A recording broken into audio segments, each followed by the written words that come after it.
Bonjour, vous ne le savez peut-être pas, mais c'était les 30 ans d'X-Force. Alors X-Force, vous savez sans doute de quoi il s'agit. Vous savez que c'est une co-création de Rob Liefeld, même si lui va chanter sur tous les toits que c'est sa création à lui. Mais à la base, c'est quand même une co-création. Hop là. Quand il était sur les New Mutants, ils ont donc créé le personnage de Cable, par exemple. Une fois que la série New Mutants s'est arrêtée, il a lancé X-Force, qui était une nouvelle série X qui a battu des records de vente sur son numéro 1. Et effectivement, c'était hyper dynamique et hyper cool. Avec Fabien Nicieza, et il y a même un numéro qui est dessiné par Todd McFarlane. C'était hyper classe. Moi, j'ai beaucoup aimé. Et donc, ça a 30 ans. Voilà. Ça a 30 ans cette année. Donc, c'était le moment idéal de sortir un one-shot, voilà, de X-Force par son co-créateur originel, Rob Liefeld, hein, qui revient au scénario, co-scénarisé par Chad Bowers d'ailleurs, qui est un de ses collaborateurs habituels. Enfin, en ce moment, Chad Bowers travaille beaucoup avec lui. Et dessiné par Rob Liefeld, donc dessiné magnifiquement par Rob Liefeld. Vous savez que j'adore cet artiste. Je suis même pas ironique, j'adore ce qui est. D'ailleurs, je l'ai acheté, je suis un des rares à l'avoir acheté ce truc-là. Alors, ce qu'il faut savoir, c'est qu'il y a plusieurs variantes cover pour ce one-shot de X-Force Killshot, dont une de la cover de Campbell. Et j'imagine les mecs qui l'ont acheté sans savoir, en voyant la couverture de J. Scott Campbell, en se disant oh putain, c'est beau. Et qui à l'intérieur, en ouvrant les pages, tombe sur de Rob Liefeld. Ça doit faire un petit choc. Bon, voilà, ça doit faire un petit choc. Alors, l'histoire. Alors, l'histoire, c'est la suite directe de Major X. C'est effectivement les 30 ans d'X-Force, mais Rob Liefeld en profite pour intégrer le dernier personnage qu'il a créé pour Marvel, personnage qui ne fonctionne a priori pas du tout, parce que personne ne l'a réutilisé depuis. Donc Major X, voilà, ça c'était le numéro 0. Numéro 1, alors je vous avais fait des vidéos, il me semble que j'ai fait une vidéo pour vous en parler de Major X. Je sais plus si c'était sur YouTube ou sur... c'est magnifique. Ou sur Instagram. Voilà. C'est toujours un régal des yeux. Ce mec avec un seau sur la tête, c'est un Deadpool avec un seau sur la tête, dont les origines... bon, les origines maintenant, il n'y a plus de secret. C'est le fils de... c'est un fils hypothétique, dans un futur hypothétique, de Cable et de Storm, Tornade. D'ailleurs, Cable, le voilà, le Cable du futur, on le voit ici. Et ce Cable, ainsi que ce Major X et ce Deadpool qui est derrière, qui s'appelle Dreadpool, voilà, c'est aussi une création une variation sur le personnage de Deadpool, vu par Rob Liefeld dans le futur, qui s'appelle non pas Deadpool, mais Dreadpool. Et ben on les retrouve dans X-Force Killshot. Voilà. Parce que là-dedans, vous avez plein de personnages. En fait, les personnages, vous les avez là. Mais il y a plein de versions différentes de ces personnages-là. C'est un peu débile. Ça se voit au début, vous voyez, là. Hop. Donc, il y a Cable, qui parle à Cable, qui parle à Major X, à Shatterstar, à Domino, à Deadpool. La page suivante, il parle à un autre Cable, il parle à un autre Major X, à un autre Shatterstar, une autre Domino, à un autre Deadpool. La page suivante, il parle à un autre Cable, celui qu'on a vu dans Major X, à un autre Major X, à un autre Shatterstar et à une autre Domino, et ainsi que deux autres Deadpool. Alors, la Domino, vous voyez là, c'est celle elle est fortement inspirée par celle qu'on voit dans le film Deadpool numéro 2, qui était donc de couleur, une femme de couleur, alors que Deadpool, à la base, elle a la peau complètement blanche, avec un rond noir sur l'œil. Là, dans le film, ils ont fait un peu l'inverse, ils ont fait une femme de couleur avec un rond blanc, ce qui était plutôt original, ce qui était plutôt bien trouvé, et en plus l'actrice était vraiment très très bien dans le film. J'aime beaucoup cette version. Donc là, elle devient canon dans l'univers de Marvel. Donc, vous l'avez vu, moi j'ai fait les calculs.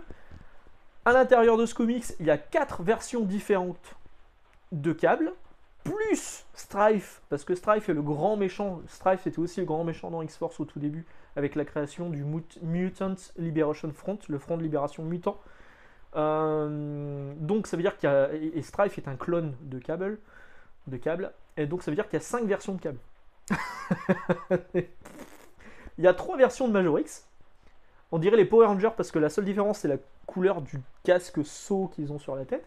Il y a 3 Shatterstar différents, et chacun d'une temporalité différente. Il y a 3 dominos, dont celle du film, je vous l'ai dit. Et il y a 4 Deadpool, plus Dreadpool, qui est donc lui l'un des méchants. Voilà. Et il y a même un Deadpool qui a un Venompool, voilà, qui a un symbiote, qui curieusement ne parle pas de lui à la troisième personne. Enfin, il dit pas us, il dit pas nous, il dit je. C'est un peu bizarre. On voit aussi Rocket, qui est un des membres fondateurs de X-Force, mais on le voit sur une page. Voilà, on le voit là. On le voit ici en bas. Il est ici. Et on le voit juste derrière. Alors, il y a quand même des superbes doubles pages. Vous remarquerez que là, il y a des pieds. Là, il y a des pieds. Il y a des pieds partout. Arrêtez de dire qu'il ne sait pas faire les pieds. Il fait les pieds, Rob Liefeld. Là, il n'y a pas de problème. Donc, je vous disais, Cannonball Rocket, on le retrouve juste derrière avec une mise en page absolument... Alors, Rob Liefeld a dit qu'il s'était inspiré de je ne sais plus quel artiste. Il avait mis le dessin original, je crois que c'était Eric Larsen. Je sais plus. Il avait mis le dessin original et il a mis son dessin à lui, et son dessin à lui, il est quand même bien plus moche, avec cette énématopée là qui fait guise de propulsion au pouvoir de Rocket. Donc Rocket, vous voyez que là. Hein. Donc on voit aussi qu'il y a des méchants emblématiques de l'univers de X-Force qui reviennent, à savoir Reaper, Four-Arm qui a donc 4 bras, Wildside qui est là, donc bon bah forcément c'est que de la bagarre, hein. C'est un numéro qui est un peu plus gros que 22 pages, mais ça se lit hyper vite parce que c'est que de la bagarre, c'est juste prétexte à des pages plutôt sympas qui sont souvent des copier-coller de ce qu'on a déjà vu d'autres comics de Rob Liefeld. Mais voilà, donc il y a l'histoire du virus techno-organique, à la fin c'est écrit fin. À la fin c'est écrit fin. Sauf qu'il y a un grand méchant qui débarque de nulle part, qui se barre avec je vais pas vous spoiler, mais qui se barre avec le truc important qu'il y avait dedans. Et il lui dit on se reverra peut-être un jour. Et Cable dit la prochaine fois je ramènerai des flingues encore plus gros. Bah putain, pardon, je suis un peu vulgaire, mais comment on peut faire plus gros que ce qu'il a là? Où est-ce qu'il est? Où est-ce qu'on les voit ces flingues? Ah, j'aurais dû mettre un marque-page, comme d'habitude. J'oublie tout le temps de mettre mes trucs. Je prépare pas. Ah, voilà. C'est quoi ça? On dirait des points. C'est ces points flingues. Voilà. Comment on peut faire plus gros que ça, du coup? Un truc massif. Et donc, c'est écrit fin à la fin, sauf que, bah, clairement, ils disent, bon, on va aller pourchasser le méchant. Donc, il y aura peut-être quand même une suite. Peut-être que ce numéro 1, en fait, il y aura peut-être un numéro 2. Bah, j'achèterai. J'achèterai. Parce que je suis con. Alors, Majorix, que je vous ai montré tout à l'heure, ça, c'est disponible en français dans une édition deluxe chez Panini Comics. Si vous êtes fan du trait de Rob Liefeld, dans mes bras. Et puis, vous pouvez y aller. Si vous n'êtes pas fan, bah laissez tomber, hein. De toute façon, c'est pas le scénario en plus, c'est pas foufou. Et ce X-Force Killshot, est-ce qu'il va arriver en France? Je ne sais pas. S'il arrive en France, il sera dans quoi? Je ne sais pas. Je ne sais même pas dans quel type de trade paperback américain il pourrait être proposé, parce que là c'est juste du floppy, donc c'est les singles issus des États-Unis. Voilà. À voir, à voir. En tout cas, moi je suis content de l'avoir, c'est cool. Chopé chez mes bons amis d'Astro City. On voit pas très bien le t-shirt, mais c'est ça. Voilà, il me reste plus qu'à vous souhaiter une excellente journée, d'excellente lecture. Et puis nous, bah, on se retrouve bientôt pour autre chose. Peut-être un top de l'année. Il y a des gens qui me demandent de faire un top de l'année. Peut-être que je ferai un top de l'année, on verra. Ciao, ciao. Salut.